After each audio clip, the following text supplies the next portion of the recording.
नहीं, बिल्कुल अच्छी बात है और इसमें सरकार की जो सक्रियता है वो दिख रही है। और योगी जी कल बहुत भावुक थे, हमने उनकी इंटरव्यू सुना और योगी जी बहुत भावुक थे। मेरी फ़ोन पे भी उनसे बहुत देर बात हुई, तो कल बहुत बहुत भावुक थे। बहुत मुझे लगता है कि सनातनी के दिल में ही यह भाव आ सकता है।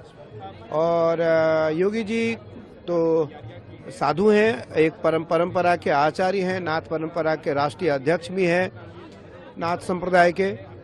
और मुझे लगता है कि योगी जी के मन में जो भाव आया वो भाव कट्टर सनातनी के मन में आ सकता है।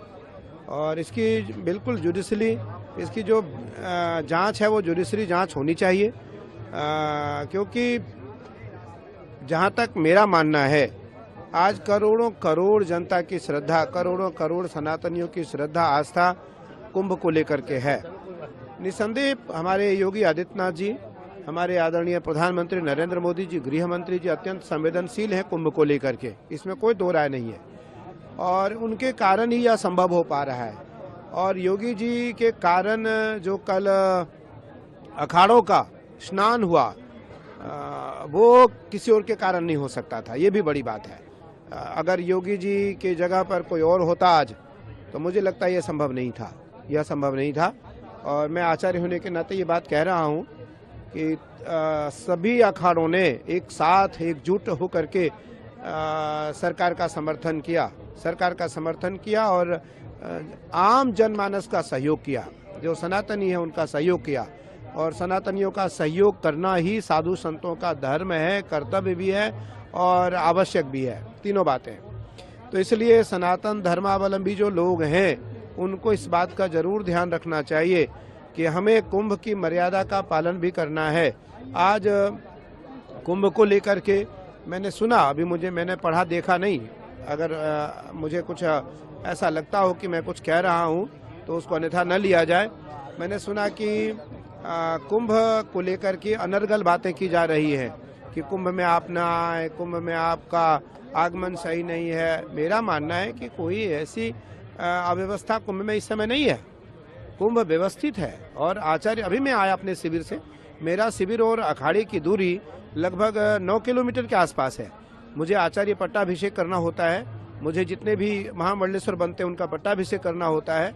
अभी हम कुमार स्वामी जी को एक भारत का एक बड़ा पद देने जा रहे हैं और मेरा मन है कि ये परंपरा आचार्य के अधीन रहती है, तो आचार्य अपने शिविर से यहाँ आकर के पट्टाभिषेक करता है।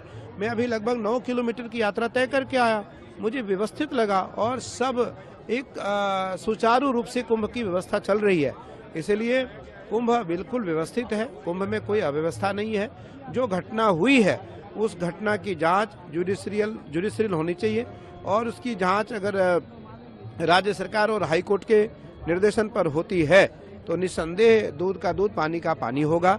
और आप देखना कि अगर कोई साजिश भी है तो वो भी निकल के आएगा। वैसे तो ये महाकुंभ है, इसमें देवता यहाँ किसी न किसी रूप में भ्रमण करते हैं, कोई साजिश इसलिए नहीं कर सकता। यहाँ हजारों हजार महात्मा साधु संत, यहाँ हिमालय से महात्मा आकर के प्रयाग में निवास कर रहे हैं, इसलिए यहाँ किसी का साजिश कामयाब होने वाला नहीं है। यहाँ महादेव, गंगा मैया, माँ काली, अपने अपने आराध्य देवता, हमारे अखाड़े के आराध्य देवता भगवान कार्तिक है, वो सब के सब यही हैं, सबके सब उपस्थित हैं। और जब कल योगी जी से मेरी बात हुई, योगी जी ने कहा कि आचार्य श्री सभी अखाड़े स्नान करेंगे। मुझे कितना अच्छा लगा और सभी अखाड़ों ने एक स्वर में माना उस बात को, एक भी कोई प्रतिक्रिया नहीं आई होगी। अखाड़ा परिषद के अध्यक्ष पूज्य रविंद्रपुरी जी महाराज, अखाड़ा परिषद के राष्ट्रीय महामंत्री पूज्य हरिगिरी जी महाराज का एक स्वर आया कि सभी अखाड़ा प्रतीकात्मक स्नान करेगा। और कल का जो स्नान था वो मैं इसलिए कह रहा हूँ, घटना को छोड़ करके वो सबसे अच्छा स्नान था। उस स्नान में एक कॉमन आदमी नहीं था, एक सामान्य आदमी नहीं था। जितने लोग अखाड़े से निकले उतने ही लोगों ने स्नान किया उस घाट पर। आप जब स्नान कर रहे थे